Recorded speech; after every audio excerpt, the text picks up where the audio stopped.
देखिए, जो हम तक जानकारी पहुंची है, कुछ जो जानकारी है ये विश्वस्त सूत्रों से जानकारी मिली है कि नीतीश कुमार का एक ऐतराज 2 डिप्टी सीएम पर भी है।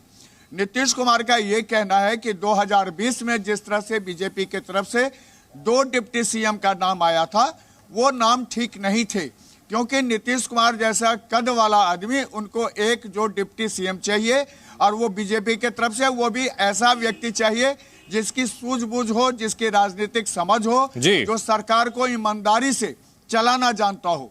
और ऐसे में जो नाम नीतीश कुमार की तरफ से बार बार लिए गए हैं, वो नाम सुशील मोदी के हैं। लेकिन आपको एक बड़ी जानकारी दे दें कि आज सुशील मोदी बिल्कुल खामोश रहे हैं। वो अपने घर से भी नहीं निकले, और की मीटिंग में शामिल भी हुए तो उन्होंने कुछ भी कहने से इनकार कर दिया।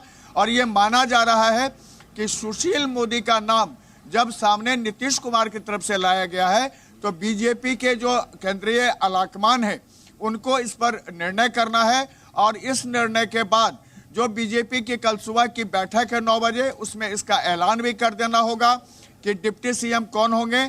और उसके बाद ही प्रशांत, अगर सुशील मोदी का नाम डिप्टी सीएम के लिए सामने आता है तो एक चीज साफ हो जाएगी कि नीतीश कुमार जिस तरह से आरजेडी के साथ अपनी बात मनवाते रहे, कहीं ना कहीं उन्होंने पहले राउंड में ही बीजेपी के साथ भी अपनी बात मनवा ली है, और सौदेबाजी के जो किंग वो कहे जाते हैं, माहिर कहे जाते हैं, वो स्थापित हो जाएगा। बिल्कुल सही कह रहे हैं आप। देखिए, नीतीश कुमार सबसे बिग बार्गेनर माने जाते हैं, और आप समझ लीजिए कि जिसके पास विधायकों की संख्या कम है, उससे मिलने के लिए एक तरफ आरजेडी लालू यादव तो दूसरी तरफ बीजेपी लगातार कोशिश में रहती है कि नीतीश कुमार उनके तरफ है। यानी बिग बार्गेनर का जो नीतीश कुमार के पास एक ताकत है, एक पावर है, उसका ही वो इस्तेमाल कर रहे हैं। और यही वजह है कि एनडीए के साथ जाने से पहले नीतीश कुमार ने कई शर्तें रखी हैं, जिन शर्तों में एक शर्त तो ये था कि ये 2024 तक इनको कोई सीएम के लिए कोई दबाव नहीं होगा, जो सरकार के कामकाज होगा उसमें कोई हस्तक्षेप नहीं होगा। 2024 का जो लोकसभा चुनाव है, उसमें जो सीट शेयरिंग है उसका पहले ही तय कर लिया जाएगा कि क्या शेयरिंग होगा, क्या अनुपात होगा, कैसे ये बांटा जाएगा, 2019 का फार्मूला होगा या उसके पहले का फार्मूला होगा।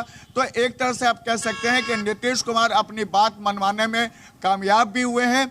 और इसके बाद ही कल सुबह जब डिप्टी सीएम का नाम फाइनल हो जाएगा, मंत्रिमंडल में शामिल होने वाले फर्स्ट लॉट में जो शामिल होने वाले लोग हैं, उनके नाम तय हो जाएंगे।